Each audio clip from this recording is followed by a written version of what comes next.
Start making sense. All right, well, I'll start making sense by welcoming everyone. Welcome to The Big Show, episode 39. Yeah, you used to watch The Big Show, right? Oh, yeah.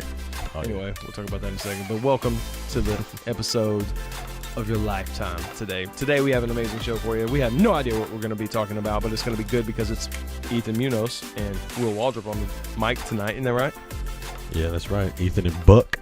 Whenever I say we have no idea, I don't really mean that. We actually do talk about what we're going to talk about sometimes, just not this time. Why you lying, bro? Why you lying? Why you always lying? So anyway, we're going to have a great time. If you've never been here before, we're the Back Pew, and we're going to talk about Christian things and Christian life. Just because it's not a church doesn't mean we can't talk about Christian things or the Word. So we might mention the Word. We might not talk about the Word, but nevertheless, we're Christians. And so this is more of a lifestyle Christian entertainment podcast, if you ask me, because we have a great time, but we talk about valuable things. I believe iron sharpens iron here. So we're trying to build community and sharpen you, which I'm going to take that because we're trying to look for a phrase, and I like that one, where we build community and sharpen you. So anyway, community iron, maybe that's what we should change the show name to. Anyway, I feel like Ethan, I want to get into it. Is like that sounds like a gym. It sounds like an iron gated community. I hate those, especially when it's apartments, but especially neighborhoods too. Either one, I'm not a fan. Well, I feel like neighborhoods is more appropriate. You know, apartments is like you live in an apartment. Yeah. I mean, the gate's going to be open anyway. Like I can get in. I've never not been able to get in. Exactly. When I was living in BA, and when I was living in Oklahoma, dude, my apartment had a gate and it was open if there was ice. And that particular winter, there was a lot of ice. And they were like, unprecedented ice this winter. And it was just like, unprecedented gate opening this winter. Unprecedented uses of the word unprecedented. Welcome to the Back Pew. Yeah, this episode's probably already being called unprecedented. We have unprecedented. Now. Can you spell unprecedented? I can, but I'm not going to try on the show because it adds no value to the listener. It's all about you. See how I use that great excuse right there? Hey, man, It would add value to their life by laughing at you. No. Anyway, so listen, today is a beautiful day in Tulsa. I record out of the Tulsa, actually Jinx, Oklahoma, Riverwalk studio space, and then Ethan's in, where are you at? Are you technically in Houston or outside of it? Outside of Houston, Webster, Texas.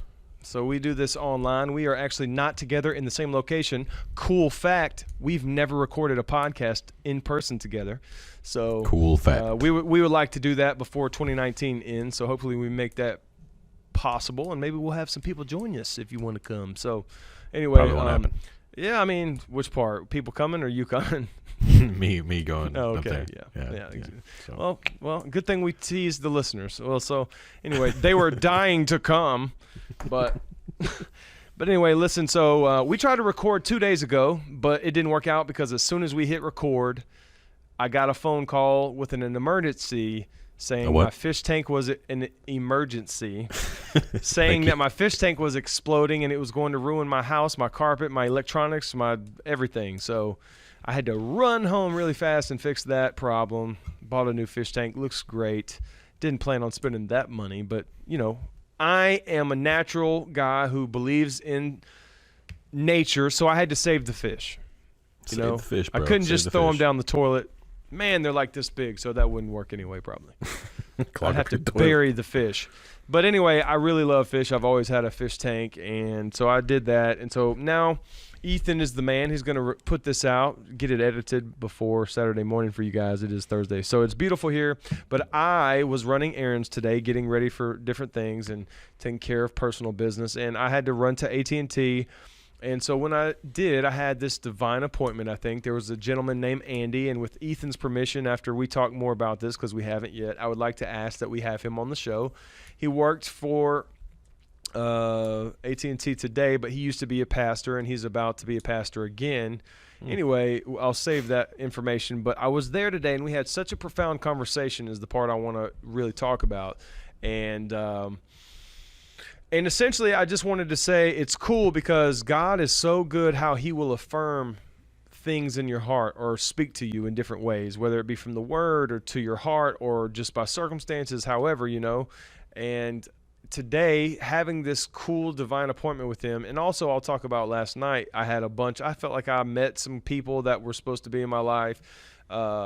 Timing, right place, right time, right people, right. It was cool, like all the things that happened yesterday without me going into it. And I just knew that, wow. And here's why this is important. The way God was affirming what I was doing by just being in these places at the right time and places, not just letting you know, hey, you're on track, you're in the right place doing this stuff, but also because I had doubts about where I was. I had doubts about being in Tulsa this week because currently Global Ventures is in Bangladesh. They flew out today. And Shout so, out GV. Yes, Global Ventures, they're headed to Bangladesh for a second trip in that country. We love them. Ethan and I were there, right? No, you were in Hong Kong. We were in Bangladesh. Yeah, that was my first trip. We did both. Yeah, so that's where we met, right, in person. Mm-hmm. And so I really thought I needed to go on this trip, and Ethan was going to go at some point. We were all thinking about it, praying about it. Yep. And I stayed on the bandwagon further than the other two people I'm thinking of, and I was going to go. They weren't going to go. It's whatever I feel like I'm supposed to go. But it turned out I just was thinking I was supposed to go. I didn't have any real leading, but that's how some stuff has been, and it works like that sometimes. I believe you do need to be in a spiritual place to where, like Ethan said, I believe on last episode, that you're such in a spiritual place that you don't really have to run and pray to find out if you're doing the right thing. Right. That echoes what you were saying, and I loved that last week. I couldn't agree more with anything. And so anyway, I just felt a couple months ago, even after I made the decision, I just had such, I don't know if it was regret, doubt, irritate. I just wasn't sure I was doing. I didn't know if it was me, and I don't normally struggle with that. You know, I didn't know if I wasn't going because I wasn't feeling like it, or I wasn't going because I realized I really had no sending from the Lord. Right. You know, and so anyway, being in the right place at the right time today and yesterday with all the events and all the people and everything going on, it was just so affirming. Like, I couldn't have been here if I was doing that. Right. You know, and so it's just so funny how just because it's a God thing, it's a good thing, it's not always the right thing for you at the right time. So obviously I believe in missions. I love Global Ventures. Ethan just, echoed that as well. But I wasn't supposed to be there right now. So, man, I don't know what lesson to take from that other than God is faithful to continue to lead you. One of my favorite quotes is, a man will reach his destination when he walks with God. I've also seen it in the woman prefix. So that's not a prefix, is it? That's not a prefix. That's a subject. Yeah. Subject. Yeah. Noun. Oh yeah, the it's subject. Yeah, I get it. Yeah. So anyway, what do you think about that, man? I hadn't told you that story yet. It's pretty cool. Yeah. I definitely think the lesson to take from that is you need to pray before you sign up to put thousands of dollars into something to go do, quote unquote, for God. Yeah, I definitely have several $1,000s in an account right now, by the way, that I can't access. That's not mine. Super good. But I mean, if you're going to be like, I'm going for God, and then you fail or you miss it or whatever, the first question I would ask was, did you pray about it though? But did you get that okay though in your spirit? And it's just a good practice to have. Nobody's perfect. I don't think that's fair, right? Because I think even what you just said last week and what I was just talking about is you said you just do it, and then once you start doing it, you should be in a place that if you're not supposed to do it, then you feel a check, and that's what happened with me. Yeah, but prayer isn't necessarily getting quiet and talking in this, Okay, I like your point of view. Keep going. Like a quick, hey God, is this it? No, cool. Or hey God, is this it? Cool. I'm gonna go. Dive in. It's just a matter of a few seconds of earnest heart talking to God. It's that's all prayer is, and there's more to it. Of course, there's more to it, but it can be that what we would call small or that concise. And so that's really what I mean is, the lesson to take away from that is, you weren't supposed to go, and now you have confirmation that you made the right decision. And so that's awesome. God's faithful, and that's super great. A couple other things that I did want to get into before we started talking about some things that we mentioned last week. I know we're talking about faith projects. And like spiritual faith exercises and things like that. But dude, the world is crazy. Tell me about it. The things going on in China, the things going on in Turkey, in the Middle East, and the main reason that it's like been on my mind is because I'm trying to go to China next summer on a mission trip. And I finally got some of the stuff nailed down. I got a price nailed down, the dates, all that stuff. So I can start advertising it and building the team. But another thing that's happening right now is basketball season's ramping up. And I got my Astros gear on, baseball, because it's the postseason right now. World Series playoffs, baby. World Series playoffs. So the Astros are going to kick the Yankees' butt tonight. And then they're going to go to the World Series and kick the Nationals' butts. But the Houston Rockets, not kicking too many butts right now. James Harden, their front man, his last shoes, I don't really care for him. They got blown out I didn't see the end of the game, but they were trailing like 20 points for the San Antonio Spurs. But the big thing is that their general manager got in a lot of hot water because he said that he stands with Hong Kong, the people of Hong Kong, against whatever Chinese oppression that he was referencing in a tweet. Like, it was about, he just literally shared an article and a picture. Like, it was kind of ill-advised, I think. But I don't disagree with him, right? But everybody's freaking out about it. And now LeBron and James Harden, they've all talked about it. And you got all these people talking about it that aren't politicians. And LeBron kind of walked it back. He was like, I'm not a politician. I don't really talk about it, even though he hates on Trump regularly. So, whatever. But the reason I kind of wanted to point that out is because some people were calling him a sellout. And the thing is, I don't really care if you're a sellout, because I'm a sellout. I'm sold out to Jesus, right? Everything I do is, I know it sounds cheesy, it sounds funny, but that's the fact. Everything that I do is for God or the girls that God put in my life. Do you spell sold out SOUL''D? No, I don't do that because that's too cheesy.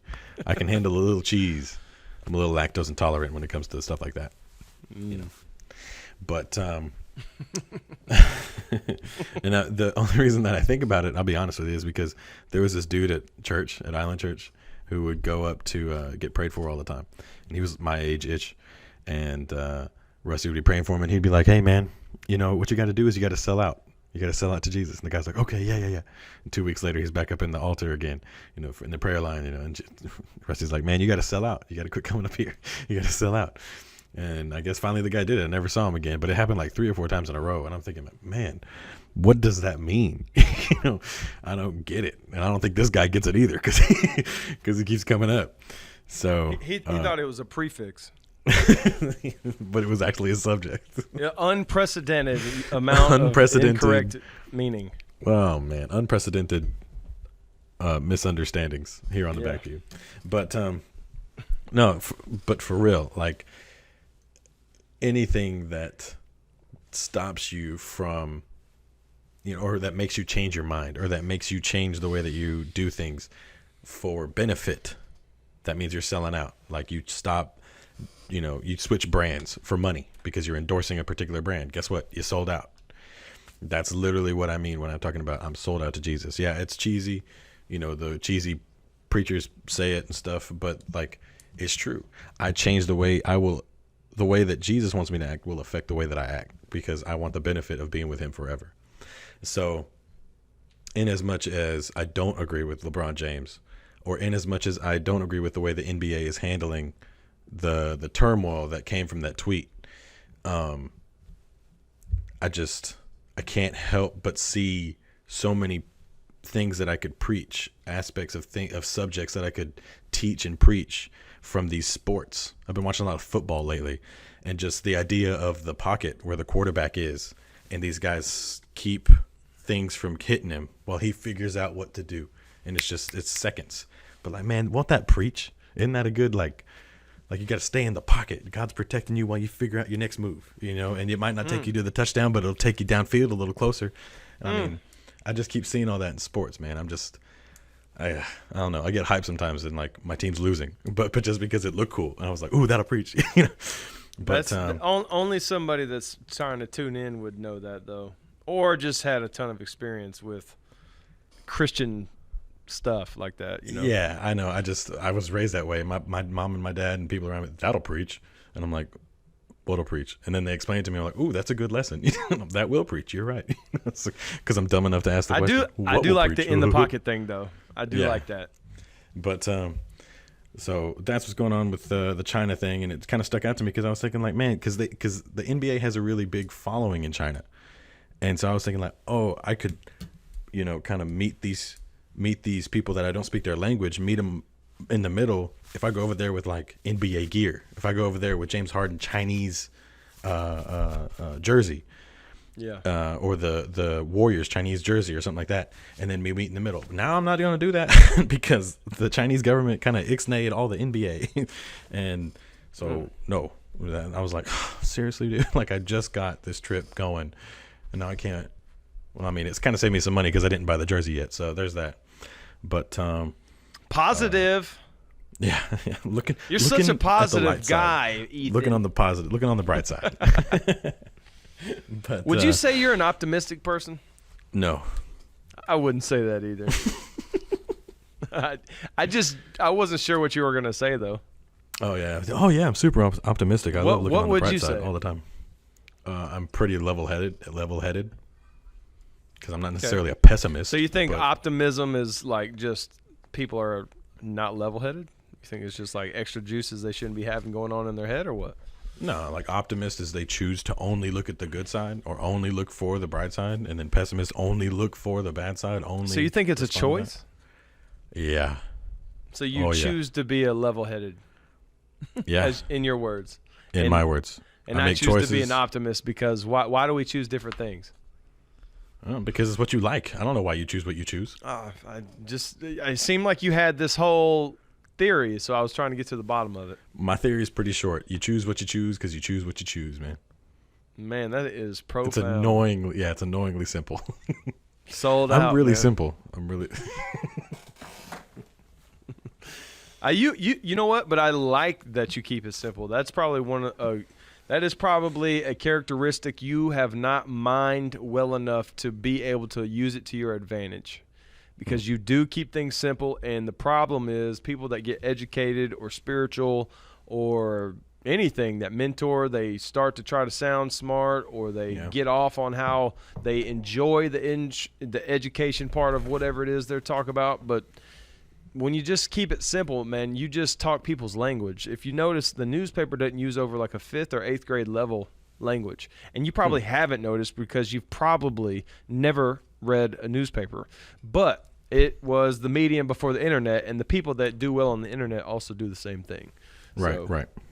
Anyway. Yeah. No, one thing that Rusty said when I started going to church there that always resonated with me. He was talking about love. He wasn't even talking about simple, but something he said was, love is simple. Love keeps it simple. If it's complicated, it's probably not love. Sometimes there's exceptions, but probably not. Love keeps it simple. That's kind of deep. Yeah, and it just like resonated with me. And it was just, he just said it real quick, and then he kept on with his thing, and I'm sitting there in a whole different world. I'm thinking like, oh yeah. And I'm like taking my own notes and stuff. I'm not even paying attention anymore. So, and I was like, I got to go back to this church. And here I am. I'm like, got to go back to this church. Only because it's such a far drive. I'm not hating on the church. It's just, I love that church. You've never been. Shout out to them. You've never been. That's okay. I'm just going to let you cut that part out and then leave my part in. So all right. So, so you're still going to China though. Yes. Got the price set. China. And I'm really looking forward to it. It'll be the start of something big for me and my family. Where can I sign up today, Ethan? You can sign up by texting the word China to 33655, and I will get your number because I don't already have your number, Will, and I will reach out and make plans to converse with you about further details, Mr. Will, who I've never met before. So, all right, so let's do faith projects, because after that, we'll see what happens. But do it. so I don't know. Have you given it much thought this week? Yeah, I've thought about it, trying to take an inventory of myself because I want to say that I've had faith projects before, and the only ones that I can really think of were like, I learned from it by making a mistake. Going to Bangladesh, my first mission trip out of the country, I chose that one out of all of them because it was the farthest one away. As far as time, like I had the longest time to save up. I see. Very spiritual though. Yeah, super Very spiritual because I'm such a spiritual person, right? You needed that extra time, right? You were just letting all the people, that needed to prove it to themselves to get at the front so they could prove it earlier. Exactly. I'm so spiritual that I heard from the spirit to, hey, wait, be smart, physically, not spiritually. I mean, anyway. Did you believe God for that cool Astros thing you have on right now? It's pretty No. I mean, it's pretty lit. No, my wife gave it to me for my birthday, and that's that.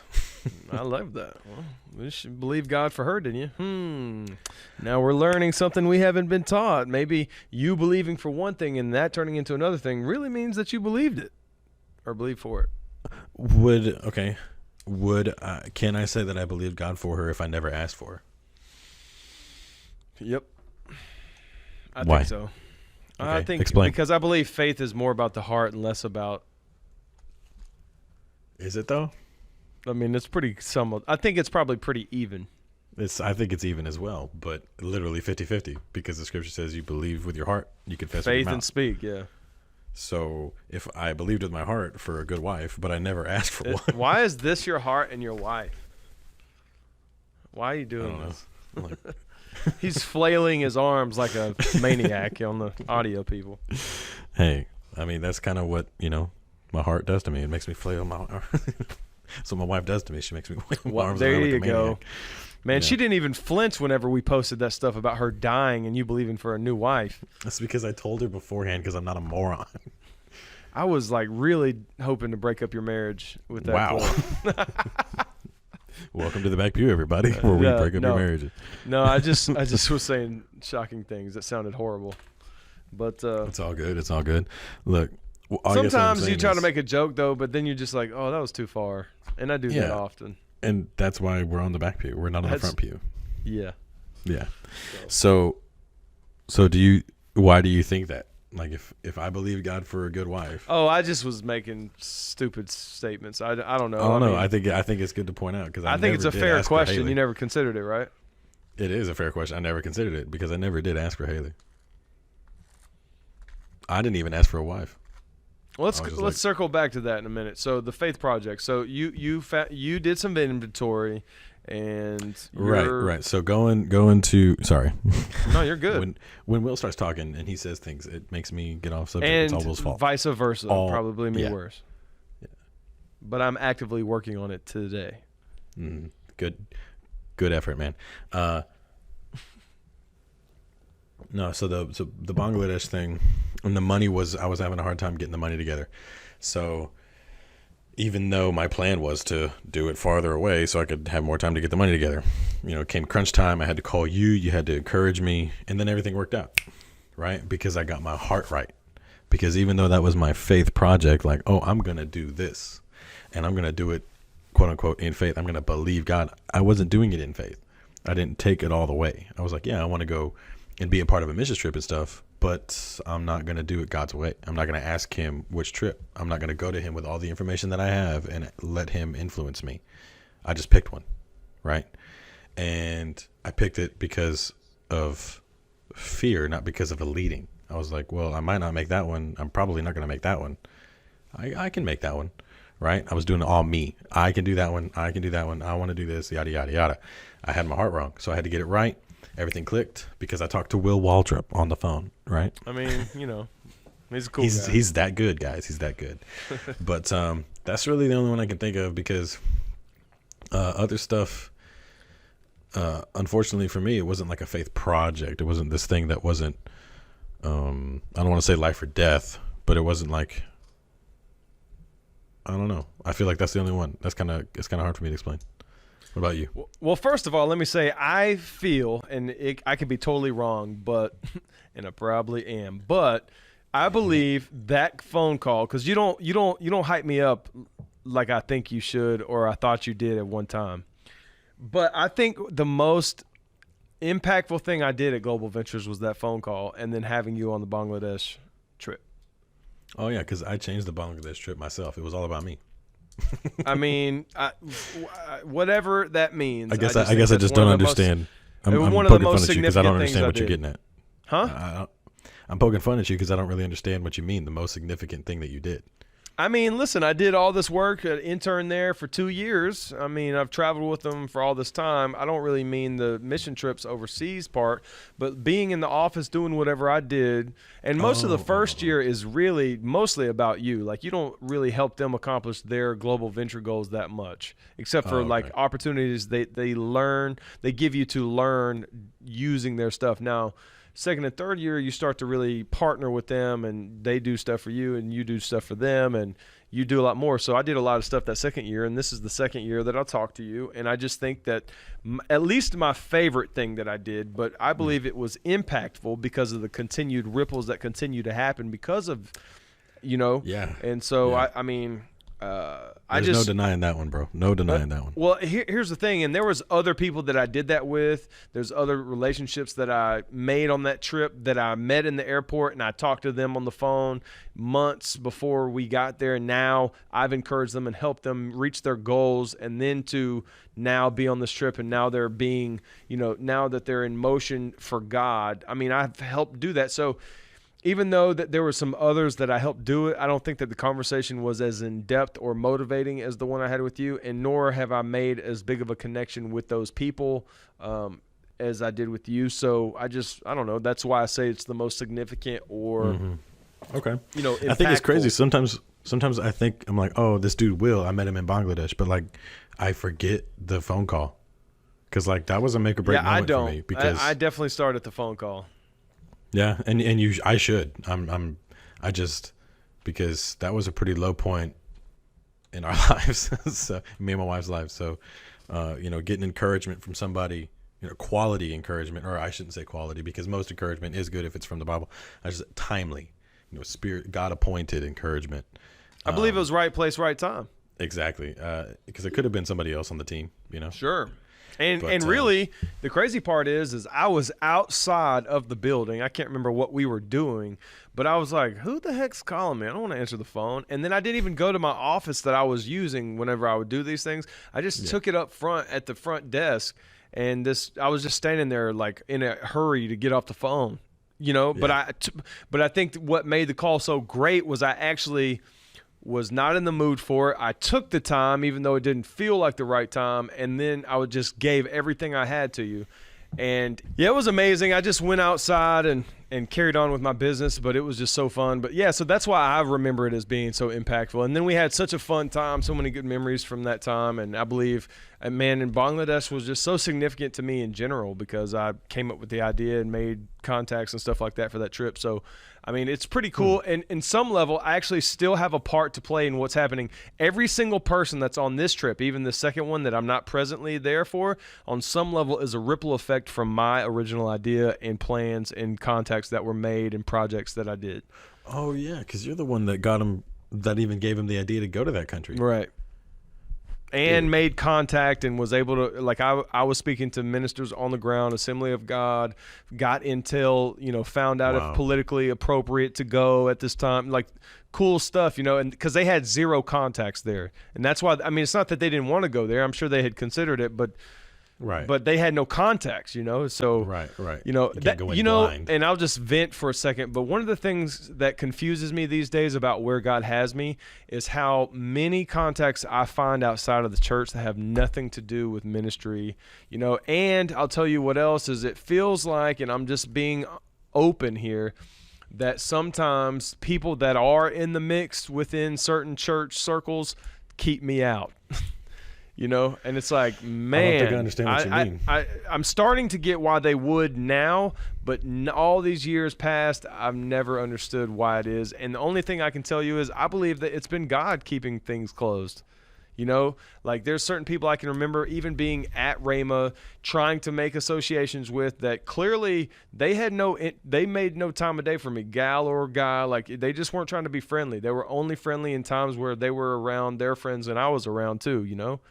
And now, you know, over time, certain things you can find out, then you might find out why God didn't make those relationships happen, but, you know, not always. And so it's just weird, though, how, you know, I just see certain people, I'm not talking about the level of people are certainly in families and have family friends that are well connected. I'm not talking about that. I'm talking about people that are just like me that have come into the folds of certain groups and whatever. And it's just like, man, I don't know why I'm kept out. We just get forced to do stuff on the back pew. but it doesn't bother me. It just it confuses me. Like, why, Lord, would you open doors with so many opportunities? Like, you continue to lead me to new people and new opportunities that really have nothing to do with ministry. And, you know, but, you know, it's just interesting, you know. You just have to trust God. Yeah, it is interesting. I think that there's not that the Lord necessarily makes, you know, he has plans for us before we're born and yada, yada. I just think that there's different jobs in the kingdom that need to be done. And so he says, well, you know, these 5 jobs might have the same qualifications, but when it comes crunch time, when it comes time to do it, the qualifications change. Like, imagine getting a promotion at your job, you know, now you have to take on more responsibility. And so that changes the way that you work. It changes your workflow. And so that's how I kind of look at it. Like the qualifications for me, it's just the same thing you're talking about, people at Rhema. Like we all went to Rhema, me and all these people, but we don't run in the same vein. We don't run in the same, like we are, some of them, I don't even want to talk to you. Like we're not on the same page in spiritual things and ministry things and the world, like on the world stage, just the outlook of society and stuff. But we came through that same door of Rhema, of Bible school. I just think that they're there for a job. God has a plan for them to do their job, and God has a plan for me to do mine. So I'm sure that's vaguely an answer to what you're saying, because I've had that same sentiment before, but I think it's different because I kind of have my own family, whereas you're single and you have, you know, more time to yourself.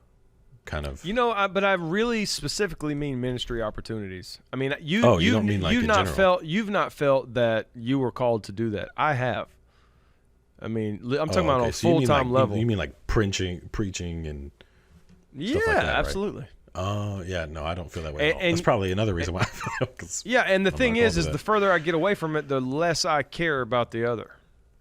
And so that's why it's confusing. Further away from what?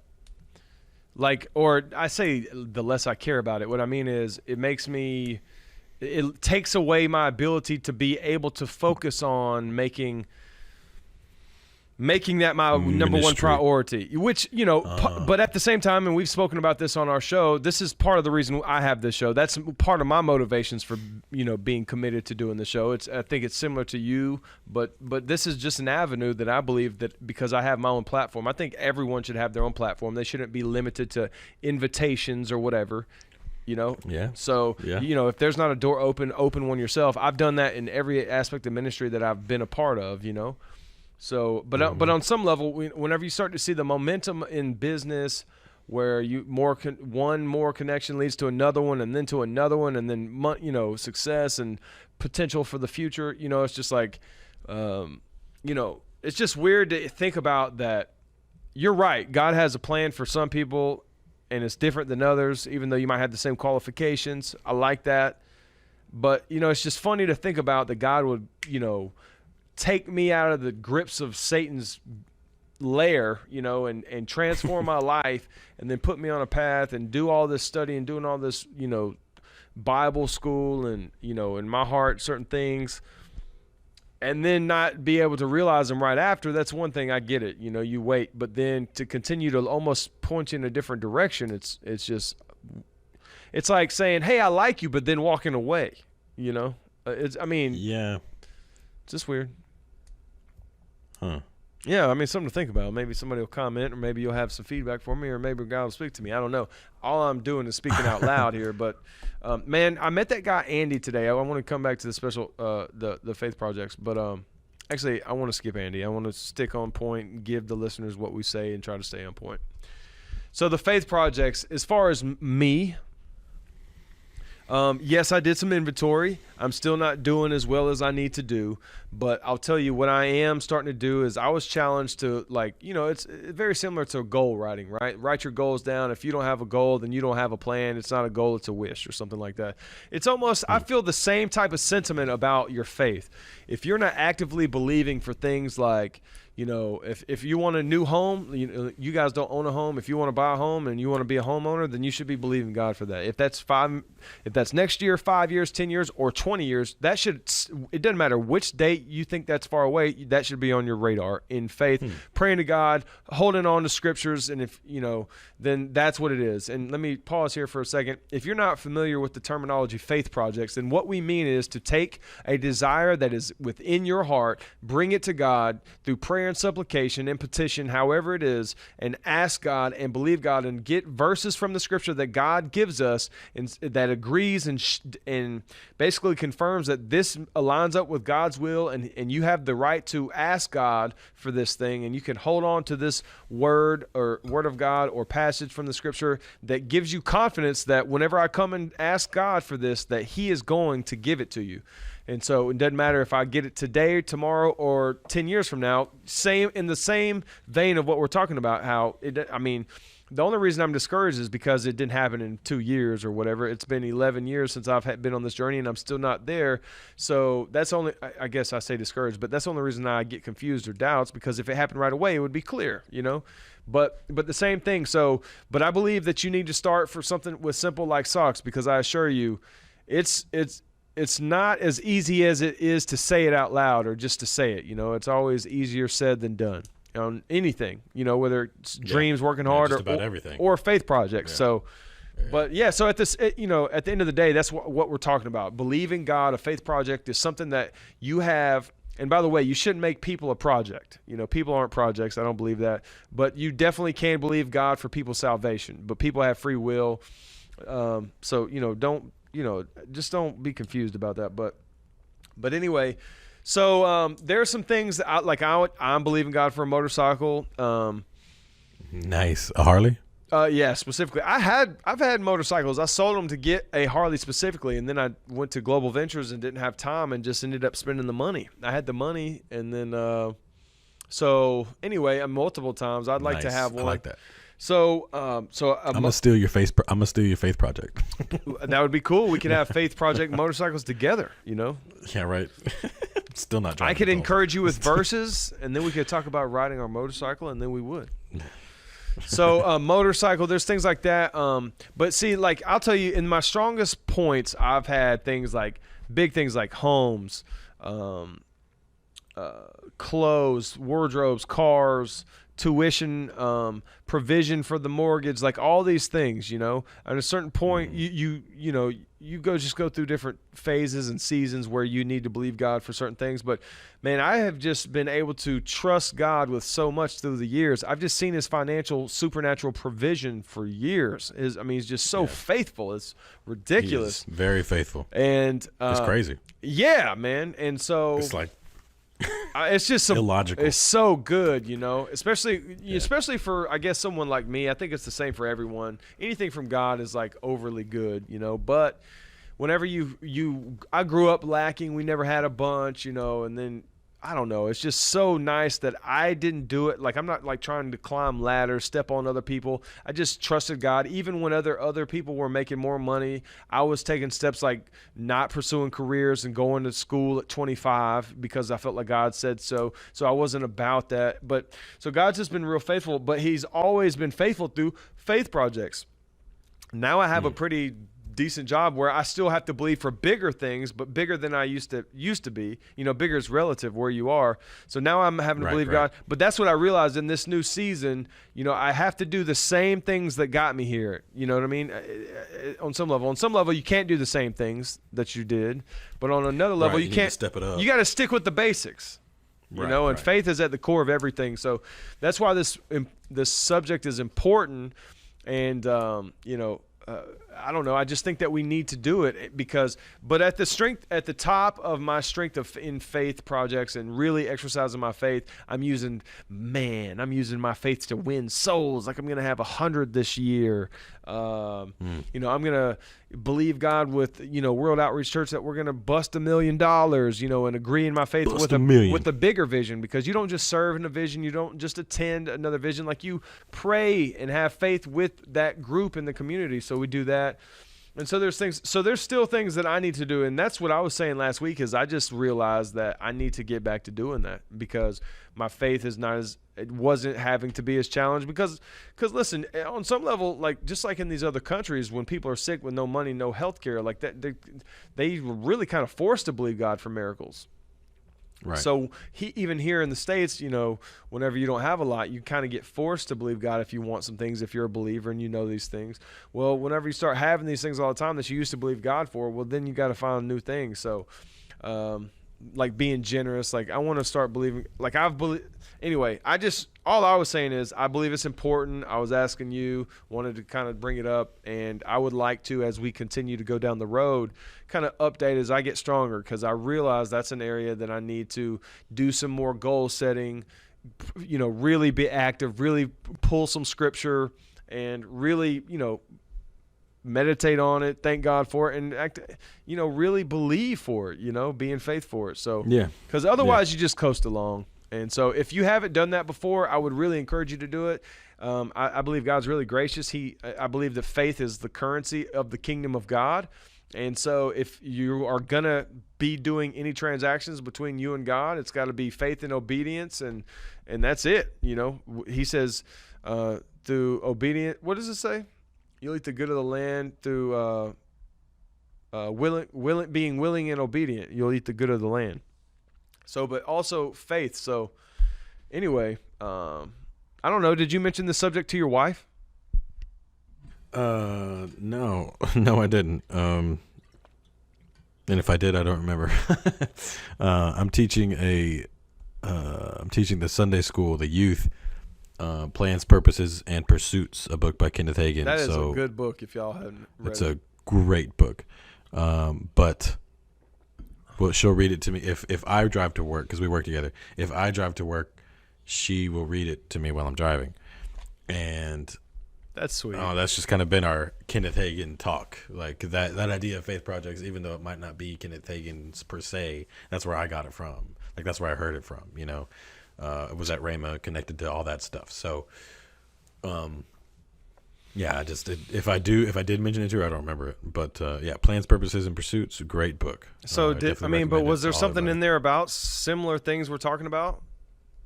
Not really in that book. I think there is. It's talking about how, I don't know, if anything, it's talking about how your projects aren't faith. Like it's talking about the opposite. Your plans, man's plans, not God's plans. So, well, let me ask you in that light, in the context of what we're talking about, and you saying that, let me tell you something I pushed back on today. I'd like your input on. So Ollie tells me. Ollie tells me. I think this will help people too, especially you single people. Help them, Will. Ollie tells me that I need to run the numbers, aka go on more dates. Right? I'm like, look, bro. You need to go on more dates. It's just a numbers thing. You know how you set appointments in the insurance business, and the more appointments you have, the more likely you're going to be successful? Yeah. Same principle. I just don't agree. And he was like, well, have you even written it down as a goal that you want to be married and have kids? I mean, you want that, right? And I'm like, well, yeah.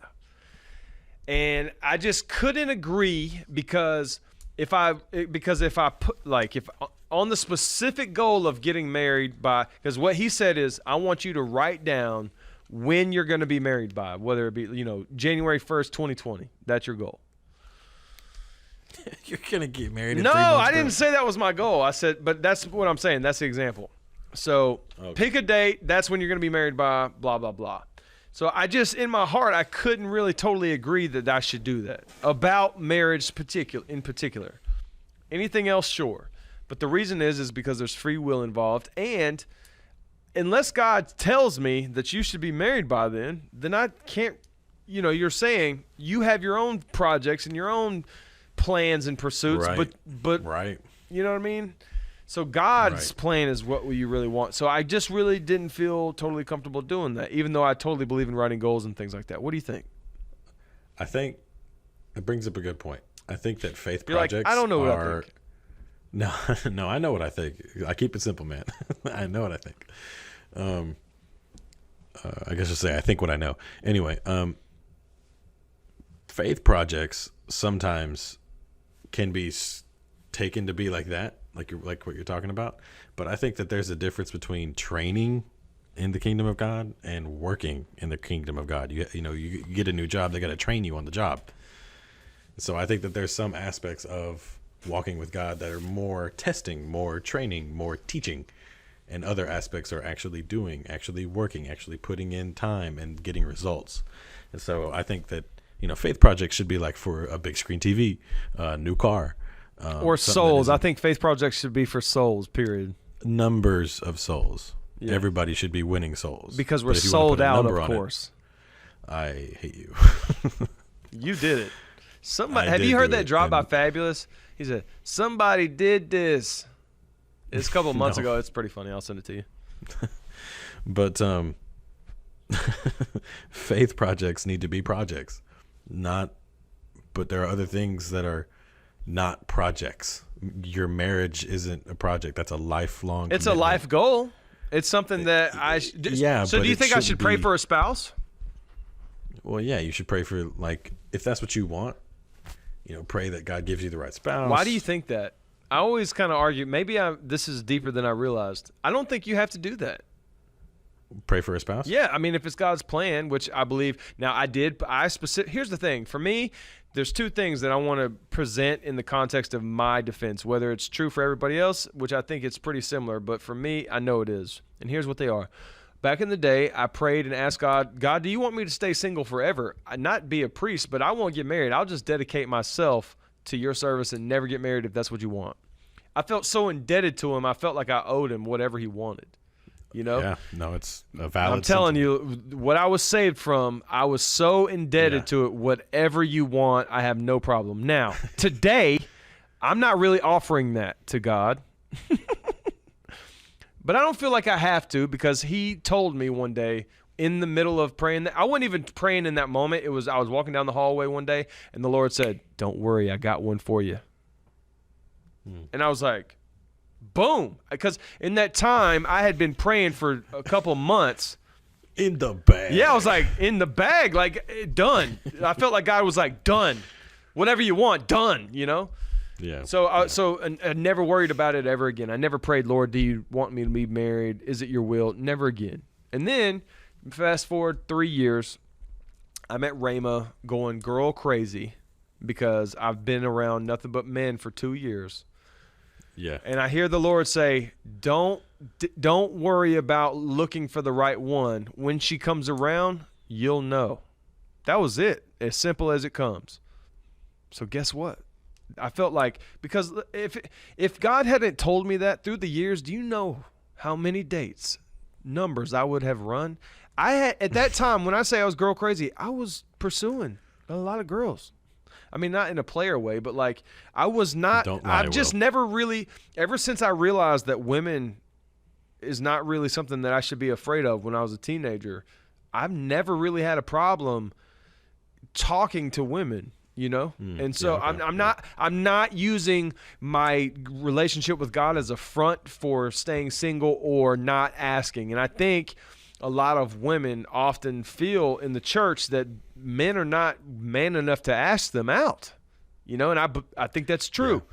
So Yeah. so I can see that. And so for me, I was on the opposite side, and I feel like God gave me such a directive that it's kept me from wasting a lot of time. And as a result, it's also taught me that where I haven't wasted time, wasted energy, emotion, wasted my heartbreaks, wasted money. Like, I have done nothing with my seasons of singleness but grow in the best way that I can, And so now I've doubted because it's been over a decade I've been single, and the Lord told me that. I certainly fail to trust him at times, and I start pursuing women at times, and I'm just but because of that same principle, like I start to like move. But at the same time, it's pretty much kept me anchored and grounded, knowing that I don't need to worry, that once the right person comes around, I'm going to know and it's going to be good. And I don't have to, and that's part of the reason that I didn't even jump on dating websites, because I was like, I don't need to do that. Now I'm on it, and maybe it's still a sign of lack of trust, but I'm just like making sure that I'm doing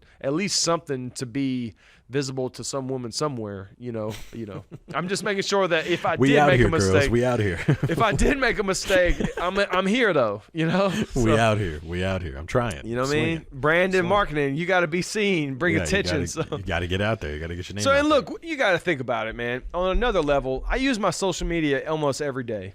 You know, I'm in women's faces, whether it's because I'm posting this back pew or I'm posting a view of this river. I'm in their faces. So, I mean, on some level, that's some branding. I'm not hidden. It's not like I never post and people never think of me. I am in faces of people more than they want me to be. That's just it. So, I guess all that to say, I don't know. So you agree with me, I guess. I shouldn't write a due date. Like I want to be married, God. I'm going to be married by April 14th of 2022. I don't think I should do that. But what you asked me was something about, should I pray about it? And I'm like, yeah, you definitely should pray about it. Okay, that's a separate issue. Before I want to get to that, but like to answer this question, back around. I was sorry. I don't understand. I'm a terrible host, I guess. What is it? Do you agree about the writing goal? What, writing for my your goals? marriage? Yeah, because it's almost the same thing as should I be in faith for that too? It's two different questions, but simultaneously almost the same. I don't know, man. You should not lie about where your faith is, but the Bible does say 3 times the just shall live by faith. Everything in your life should come from a place of faith. What about what I'm saying is telling you that it's not faith? Because you're like, I don't want to pray about it. No. Again, I don't think I understand what your question is. I'm sorry. You take my stuff very literal, and that's fair, because the funny thing about communication, is people think it happens, but just because something is said doesn't mean it was communicated properly. Now, I'm not saying I'm not involving God in my walk in life and process. And I'm not saying I never say, Lord, I thank you for the woman that I'm going to marry, and I hope you keep her, blah, blah, blah, whatever I'm praying for her, or saying, Lord, I want to be married. When is it? Any of that. I'm not saying I don't acknowledge God ever. That's just not the separate conversation what we had last week. What I'm saying is, do I put a goal and tell God, hey, yo, Jesus, what up? April 14th, 2022. Yo, that's my date, yo. So I got to be married by then. That's my goal. That's my word. That's my time.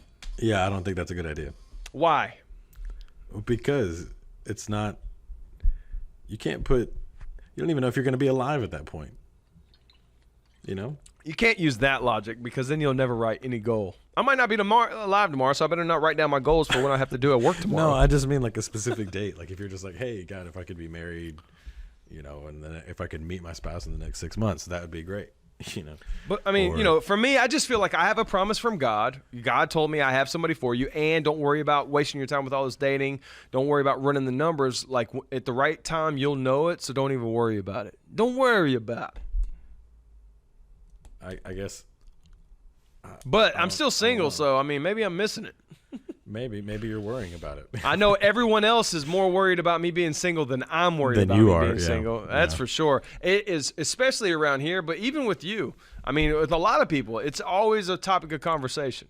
Did you see my post about you being single? You do. When? But listen, I'm not having this conversation. No, but did you see my post? Did you see my post about being a single man, Christian? Yeah, I did see it. Did you like it? Yeah, man. I did like it. It was wild. Because I'm not gonna come at you like, hey, bro, why are you single? Because I don't do that. So. No, you don't do it in that context. You'll say it in other ways, like. Like what? I don't know. It's like like you'd have to go out to meet women, or like you said that just 2 weeks ago. Because you talk about going out with a girl, and then you like. The spirit of that conversation is you're not doing what you need to do to become married. No, the spirit of the conversation is that you come at me for advice. You're like, hey, what about this? And I'm like, well, maybe you give her a chance, huh? Because you said it yourself on this podcast. Yeah. Okay, so you're saying it's my fault. I invited. Yeah. Okay, whatever. Okay, my bad. Whatever. Ethan's No, the greatest friend, and he doesn't wish anything different. But I'm not the definitely, greatest. if I even had a girlfriend, your I'm wife close would to like the her. greatest. I already know my girlfriend and future wife's gonna like your wife, because if they don't, I don't like them. I mean, I'm just saying. Look, just don't put a date on it. What I was trying to say was Put a with the ring Faith on Project. it. Hey, Hey, bars on the back view. No.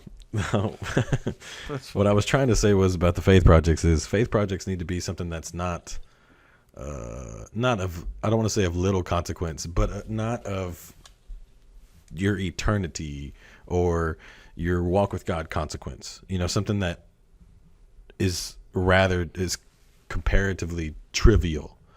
You know, an upgrade in technology, maybe an upgrade in a house, an update at work, and you're like, man, that's not trivial. That's something I really want, right? But like, that's different than your marriage. Your marriage is like Jesus's marriage to you. Like, that's different. I don't know. That's different. Like, that's like your kid's health. Your kid's health should not be a faith project. Sure it should. You know? I think you should be actively believing for divine health. Right, Now, but that's not do a we, faith do, project. do I think you do that? No. No, But that's not a because faith you should. project. That's Huh? not. No, that's What's that's the not a difference? faith What's the project. difference?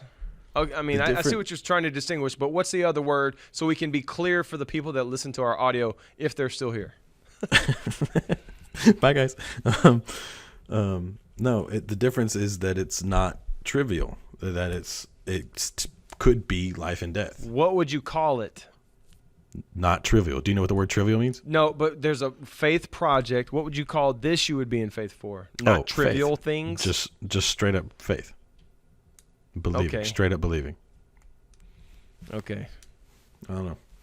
Faith Okay. project has to do with working it out. Faith project has to do with practice, getting ready for, training I think for. faith project does nothing more. I think you're more focused on the actual end goal versus the actual process, and I'm focusing on the process, which is That's true. The actively process is the same. exercising your faith for something specific. Right. But you shouldn't be like, oh, I'm faith projecting my wife. Well, my that's what I future said a wife. minute ago. Faith projects are not people. I said that earlier. I must have been talking over you because we're on the back view. It happens. 'Cause I didn't hear that, definitely do so. that. Anyway, it's just, thoughts on the back view. I think it's an interesting subject, but, that's why I don't feel the need to have to run numbers. That's the reason I'm not overly doing it, because I just have so much faith in my God and the word that he's given me, and I just have to hold on and cling to what I believe God spoke to me specifically, and Yeah. as I do that, I believe he'll bring those dreams Yeah. and desires to pass. And Bro, I totally agree with you on that point. I just, Yeah. I just wanted to make sure that I was clear. What was I'm the not other hating thing on- you said I brought up, though, that you were saying, should I pray about it? That's what you were trying to answer. Yeah, because you were like, but should you though? I'm like, you should definitely pray about your spouse, even if you don't have one. Yeah, you should definitely pray about that. I was just thinking, one of the things about everything being so great with God and like him speaking to you, and it could be a multitude of different things that you're talking about, but it may seem like it's in the same season. Or maybe it's just something that God spoke to you and is so profound to you and it's so rich inside that whenever you try to communicate it, you're so pumped. But then when you say it, it just sort of falls flat. Not because it's not powerful, but it's just so much more powerful to you. Right. Right. And it's like, everybody's like, yeah, I know that already, bro. Or like, yeah, you knew that or whatever. It's just like, I'm so excited about it though. Yeah. I But- get that. But yeah, man, as far I guess let's just wrap up the show. I know in the future I'd like to just briefly talk about special faith. Okay. Just for a tad. And then I know that I'd like to talk to Ethan more about having this gentleman Andy on the show in the next month or so. That was a really cool guy that I met at AT&T today. He used to be a pastor, and so great conversations. He's definitely not from our circle, but definitely had some really cool experiences and some really uncool experiences, but it's really turning into a cool situation for him, and God's doing a real work. And anyway, man, just be encouraged, guys. I want to leave them with the encouragement. You want to say anything before we go? No, man, I'm good. I feel like we kind of fleshed everything out. So, Yeah, man. Listen, we just briefly as far talked as what we about- wanted to talk about, Yeah, I mean, we definitely hit the faith projects. We could get more into that. We're never here to try to teach people a bunch of stuff. And the problem with that is that a lot of the topics that I think we like to talk about actually probably need some education in the forefront to be even able to have casual conversations sometimes. I mean, I Sometimes. guess, but I feel It I feel like depends we on have who the enough- audience is.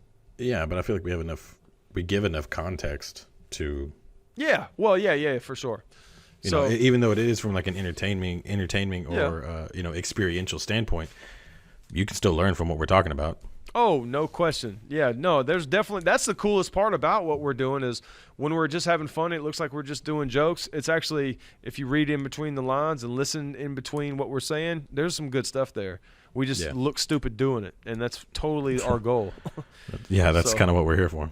Yeah, but guys, let me encourage you, man, you're at the right place at the right time doing the right thing, and if you get off track, God's going to lead you back on track, and if you are still on the right track but you think you're not, he's going to encourage you to let you know that you are on the right track. So God is a good God. He has an awesome plan for you. Just follow him, acknowledge him in all your ways. He's going to lead you. He's going to get you to your destination. The man and woman that walks with God always gets to their destination, and I'm excited for the next episode. Episode 40 is coming up. Got some cool things coming. I'm excited about the end of this year. Halloween's coming up. I'd like to talk about that soon. And yeah, man, there's just lots of cool stuff going on. So thank you guys for listening. We appreciate you very much on the Back Pew. You can find us at Back Pew Pod on Twitter and Instagram, and then find us on Facebook as The Back Pew Podcast. And we're there, and we love to communicate with you. We put content out there almost every day, a couple times a day. So we'd love to have you join the community there. We are doing this to sharpen people, to have a good time, and just really build a community. So we'd love to have you be a part. We'd love to interact with the people that listen to our podcast. We really appreciate you. So until episode 40, I'm out. So peace. Peace, y'all. Peace. Peace. Cool. Peace. Peace.